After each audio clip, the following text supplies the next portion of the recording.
A paz do Senhor, amados e amadas, estamos aqui em mais um estudo do Apocalipse. E sim, nós estamos estudando um livro que João recebeu da parte de Deus, através do próprio Jesus Cristo, revelado a ele, e ele pôde anotar e pôde enviar mensagens às 7 igrejas da Ásia. E essas 7 igrejas, nós já vimos algumas. Nós vimos Éfeso, nós vimos Esmirna, nós vimos Pérgamo e Tiatira. E hoje, então, nós vamos estar vendo a respeito da igreja de Sardes. E isso se encontra em Apocalipse 3. Então, se você está começando agora o estudo, não fica preocupado. Nós temos aí no YouTube, no canal, todas as que já estudamos, você pode estar revendo, e hoje nós estaremos falando da 5ª igreja, né? E estudando sobre Sardes, eu queria dizer apenas, primeiro, que ela chegou a ser a antiga capital do reino da Lídia e fica situada numa encruzilhada de várias estradas romanas. Seus cidadãos eram adeptos zelosos do culto do imperador e conhecido por seu estilo de vida luxuoso e licencioso. Então, era uma cidade que tinha muito luxo, que tinha um povo libertino. Ele era licencioso porque ele não seguia as regras da sociedade, ele era um povo desregrado, e Sardes havia sido construída num local alto de uma colina íngreme, então ela era considerada inexpugnável. E eu estou querendo dizer isso para os irmãos para vocês entenderem aquilo que Jesus vai dizer à igreja, porque a cidade, a localização dela tem a ver também com a vida dela. Eles se achavam, sabe quando uma pessoa tem tudo e eles se achavam assim, o local não dava, era uma fortaleza, era muito difícil de ser dominada e por conta disso a cidade não vigiava. Então isso chama a atenção, porque a cidade em si, ela, apesar de ser uma fortaleza, né? Aqui diz, onde eu estudei, que é o nosso livrinho, como diz o nosso irmão Clélio, que está seguindo o estudo aí, ele diz que é a minha biblinha, né? Não é uma biblinha, é um atlas histórico e geográfico da Bíblia. Muito bom esse livro. E aqui tem até fotos, né? Aqui, não sei se dá para ver, mas tem até fotos. Essa daqui é de Sardes, vem dizendo assim, mosaico do pátio da sinagoga de Sardes. Aqui também em cima é outra foto de Sardes, não sei se dá para ver, mas está dizendo assim, templo de Ártemis em Sardes. Embora uma construção tenha sido iniciada 300 a.C., a maior parte da edificação que foi preservada é romana. Então, assim, era uma cidade que tinha esse culto ao imperador, era uma cidade que tinha dinheiro. Aqui outra coisa que eu estudei, diz que Sardes, a 5ª igreja, é a atual Vila Turca de Sarte. Durante o reinado Sardes, essa igreja, o soberano dela, Lídio, descobriu ouro no rio Pactolus, que atravessa Sardes, e os lídios foram os pioneiros, foram os primeiros o primeiro povo do mundo a cunhar moeda de ouro, prata e eléctro, que é uma moeda de ouro e prata. Então, era um povo que tinha posses e era um povo que acabava descansando nisso, sabe? Não vigiava. E isso me chama a atenção, porque a carta à igreja de Sardes apresenta, primeiramente, já no versículo 1 está dizendo a respeito disso. E eu gostaria que você fosse à Bíblia agora, no capítulo 3, no versículo 1, nós vamos estar lendo o que está escrito lá. Ao anjo da igreja em Sardes, escreve, Apocalipse 3:1. Estas coisas diz aquele que tem os 7 Espíritos de Deus e as 7 estrelas. Conheço as tuas obras, que tens nome de que vive e estás morto. Amados, essa é a mensagem para Sardes. E já aparece no começo, diferente das outras cartas, ela não tem elogio.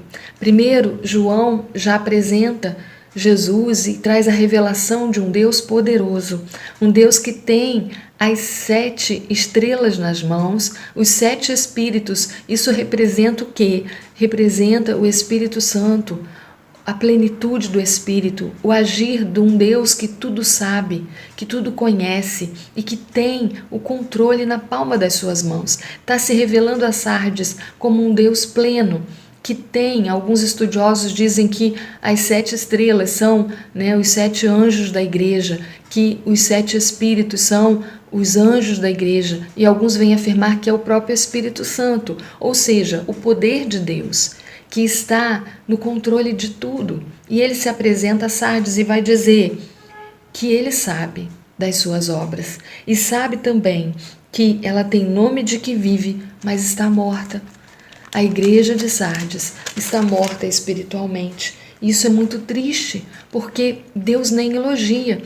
Deus vem dizendo através do poder da palavra, ele vai dizendo, logo no versículo de número 1, ele critica a apatia, apesar da reputação de vigor.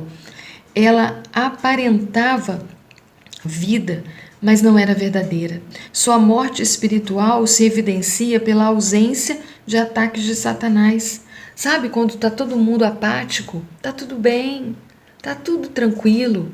A nossa igreja é bonita, o nosso templo é bem decorado, nós temos o poder das coisas em ordem, só que fisicamente aquela cidade foi atacada algumas vezes por não vigiar, por achar que tinha o controle das coisas. E o pior disso, a igreja vivia espiritualmente o que a cidade era fisicamente. Levou para dentro de si a cultura do local, as coisas que imperavam em Sardes. A igreja vivia, absorveu isso e isso a tornou morta.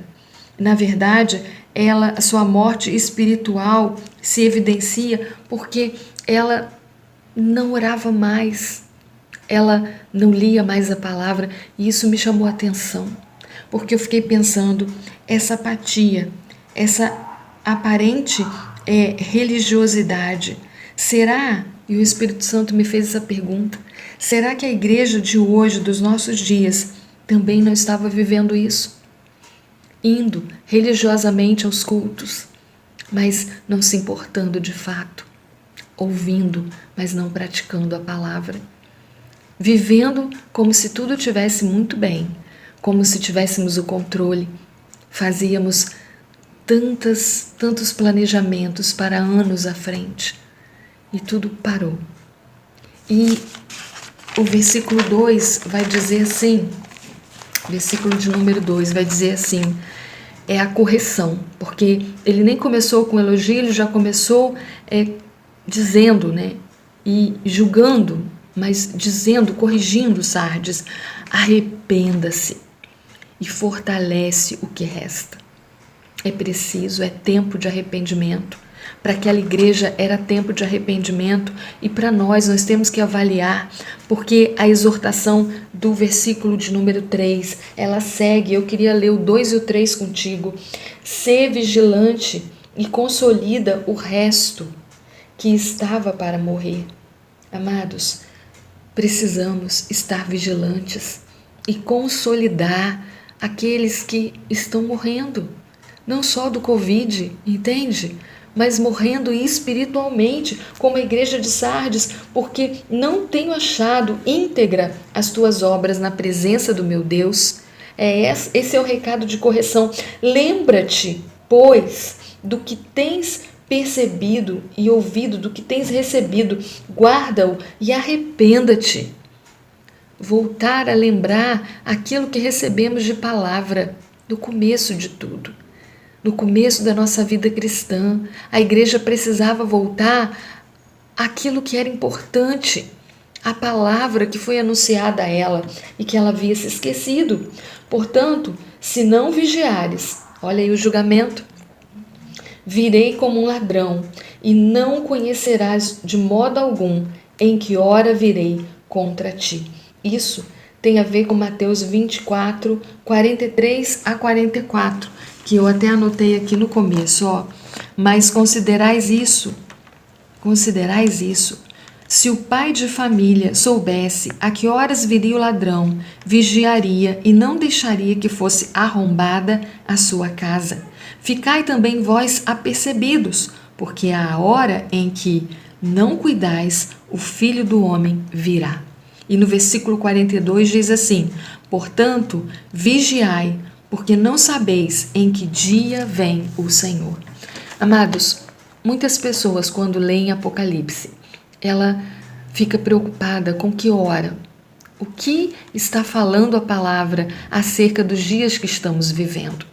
Nós estamos vivendo uma pandemia, mas eu quero te dizer que o Senhor, Ele estava avisando a Sardes, aquela igreja apática, que não queria mais saber de ler a palavra, nem de orar, que vivia dias como se fosse dona do seu próprio caminhar.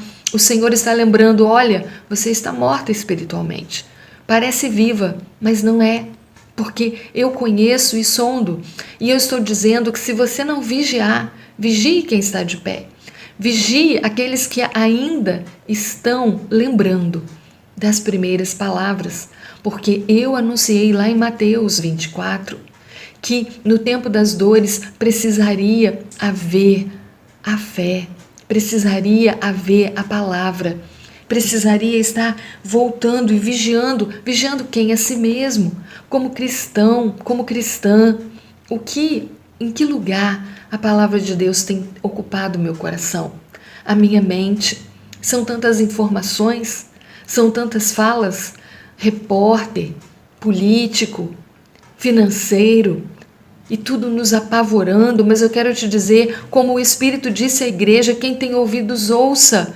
Toda a carta termina assim: igreja do Senhor, você cristão, acorda, desperta. O Senhor está falando contigo hoje, agora.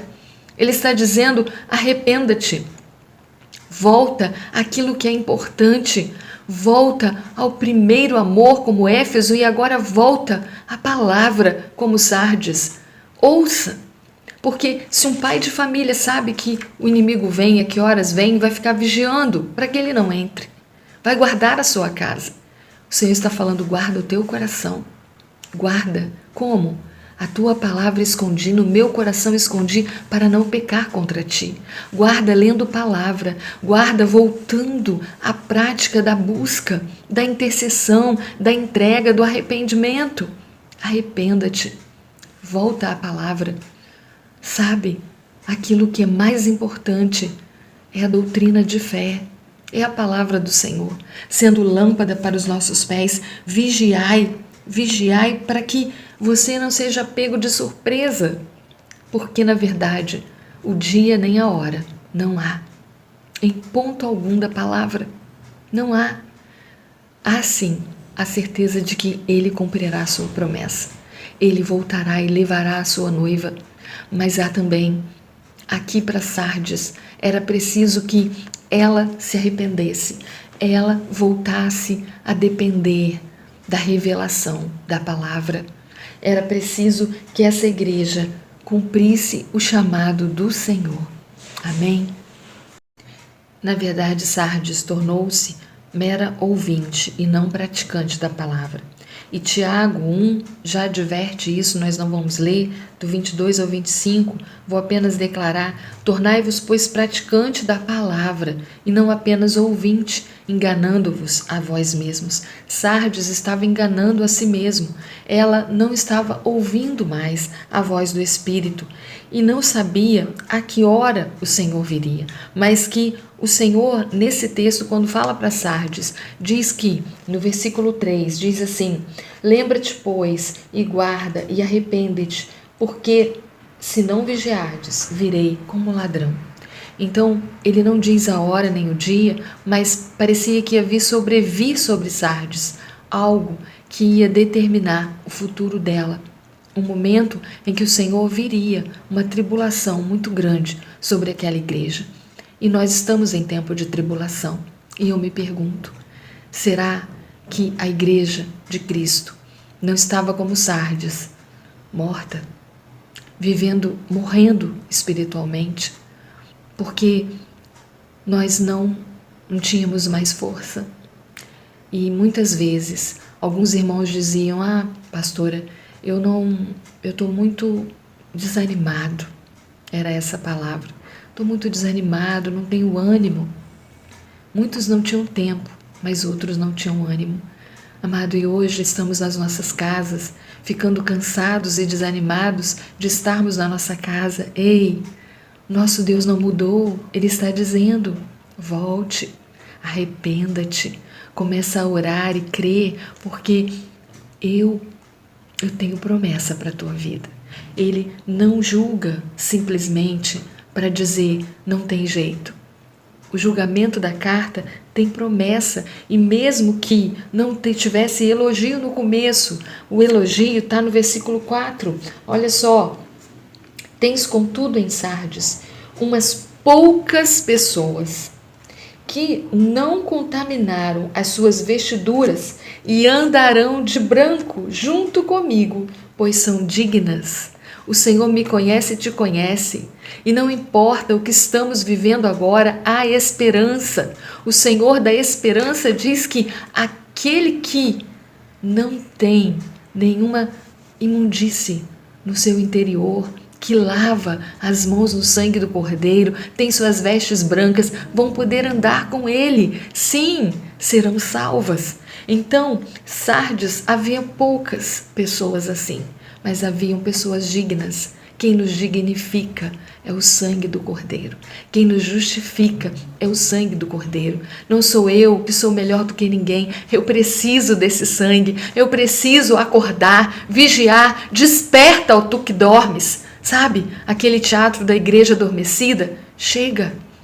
A obra ao nosso próximo, a conversão ao nosso próximo, ela precisa acontecer. Precisamos amar os nossos vizinhos, os nossos amigos, nesse tempo de pandemia. Aonde você vai, aonde você está, você ouve palavras, pessoas desanimadas, pessoas tristes, abatidas, cada um vivendo uma verdade, parentes pedindo oração, pessoas que estão morrendo. Mas o pior não é a morte física, é a morte espiritual. E essa igreja tinha poucos que ainda estavam vivos, mas o Senhor diz: é tempo, ainda há esperança, que consolide a fé dos que estão morrendo, que voltem à palavra e que possam ser alimentados, como Paulo naquele barco disse: não, Deus me garantiu que eu ia chegar até Roma, então vamos comer, vamos tirar o peso do sono, vamos despertar, vamos cair de joelhos, vamos orar, vamos buscar, vamos vigiar, vamos orar e jejuar. Ainda há tempo, ainda há esperança, e a esperança que não frustra, que não morre, vai dizer: o vencedor, versículo de número 5, aí está a promessa, amado, o vencedor será assim, vestido de vestiduras brancas. Se a tua vestidura não é branca, passa no sangue. Confessa o teu pecado, arrependa-te, porque o Senhor vai te vestir de vestes brancas. E a palavra diz: de modo nenhum, apagarei o nome do livro da vida. Pelo contrário, confessarei o seu nome diante do meu Pai e diante dos seus anjos. Essa é a promessa. E a promessa, eu disse aqui, são 3. Vestiduras brancas, o sangue do Cordeiro passa sobre aquele que confessa. Presença permanente no livro da vida. Amados, lá em Êxodo 32, de 32 a 33, Moisés intercede pelo povo. Quando o povo peca, Moisés diz, olha o que Moisés diz, Moisés sabia do livro da vida, Moisés sabia da promessa de que o nome daquele que crê é escrito no livro da vida e de lá não pode ser tirado por ninguém. Mas se nós morremos espiritualmente, ele se apaga. Nós podemos estar apagando o livro da vida, o nosso nome, se nós não nos arrependermos. Então Moisés diz assim para Deus, intercedendo, ele diz: risca o meu nome do livro da vida. Só que Deus responde uma coisa que eu escrevi aqui, que é muito, muito importante. Ele vai dizer para Moisés: riscarei do meu livro todo aquele que pecar contra mim. Não é o seu nome que eu vou riscar, mas se o povo não se arrepende, peca e não se arrepende, então eu riscarei sim aquele que pecar contra mim. Amado, o pecado contra o Espírito, você ficar morto espiritualmente, não deixar o Espírito Santo te tocar com a sua palavra, não buscar entristecer o Espírito, negar a Deus com a sua atitude, isso não vai ter perdão, porque isso risca o teu nome do livro da vida. Mas ao mesmo tempo, o Senhor diz que aquele que se arrepende anda com vestiduras e desse livro não vai ser apagado o seu nome, porque o Senhor confessa o nome do que confessa o Pai como seu Senhor. O Senhor Jesus confessa junto ao Pai e junto aos anjos. É isso que eu quero para a minha vida. Eu quero o meu nome escrito no livro da vida. E por isso eu quero fazer uma oração contigo, lembrando de Mateus 25, a parábola das 10 virgens. Sardes aqui pode ser comparada à noiva imprudente, que não guardou azeite na botija, que não vigiou e quando o noivo veio, não pôde entrar nas bodas. Mas o Senhor está me alertando e te alertando, como alertou a Sardes.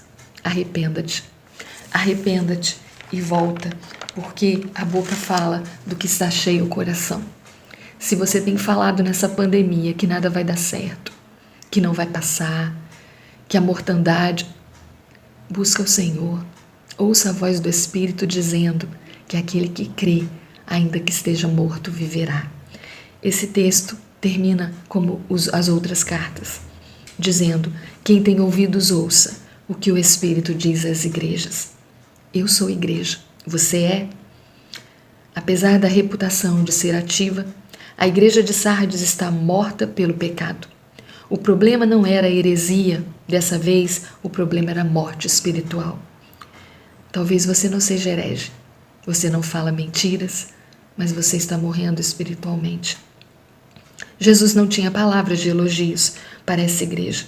Ela parecia tão boa externamente, tão bonita, sabe aquela catedral linda, mas era corrompida no seu interior. A igreja em Sardes foi impulsionada pelo Espírito de Deus a voltar, a acreditar, a ouvir pela primeira vez as bases da fé. Não importa, amado, o quanto tempo passou, o Senhor não mudou e Ele diz que arrependei-vos e crede no Evangelho e você vai ser salvo, tu e a tua casa. O que Paulo diz para o carcereiro está valendo para o dia de hoje. Se você ouvir a palavra, ela vai gerar fé, esperança, e você vai viver a verdade nesse tempo. Amém? Porque o ensinamento bíblico nunca apaga, nunca muda. Também é dito que a igreja deveria acordar. Desperta! Fala para o irmão que está do teu lado aí. Tá sozinho? Então faça como eu, diga: desperta, igreja, acorda. Porque a sua riqueza e o seu conforto, aquilo que era confiável, ninou a igreja e fez dormir. Deus, o Senhor está nos acordando e dizendo que você precisa tomar uma injeção do Espírito Santo. Nós estamos orando por uma vacina contra o vírus e contra o vírus da morte eterna. O fogo do Espírito. Estamos no mês de maio. Tua família precisa ver em você, sacerdote do lar, mulher de Deus, juvenil, jovem. Cadê os jovens? Onde eles estão? Vocês estão lendo Apocalipse comigo? Não temam. A esperança não acabou. Deus tem história para a tua vida. E a palavra, ela diz que você pode ter se distanciado, mas o Pai continua te esperando. Então volte à palavra e ore comigo. Não deixe que ninguém te engane com palavras vãs, porque palavras vãs fazem o ser humano desobedecer à voz do bom pastor. Amém? Eu quero orar pela sua vida. Diga comigo, se você está abatida, se você está abatido. Repete essa oração comigo. Põe a mão no seu coração. Senhor, eu não tenho forças para orar. Sinto-me longe e apática. Não tenho desejo de ler a Bíblia e nem de ir à igreja. Nós não estamos nem podendo. Mas talvez há muito tempo você deixou de desejar isso. De compartilhar a fé com outras pessoas. Parece que eu estou anestesiada. Pai querido, se essa pessoa confessou isso diante do Senhor, se essa pessoa se sente Sardes, se eu me sinto Sardes, Pai, aquece o nosso coração. Com o fogo do Teu Espírito aquece. Faz-nos, Senhor, viver o Pentecostes, a verdade de um Deus que liberta, a verdade de um Deus que nos chama a ter vestes brancas e a viver uma vida eterna com Ele. Tudo vai passar, mas a Tua palavra não. Quem tem ouvidos, ouça o que o Espírito diz à igreja. E nessa hora eu creio que o Espírito Santo está sobre a tua vida, sobre o teu lar, e está te fazendo viver o novo de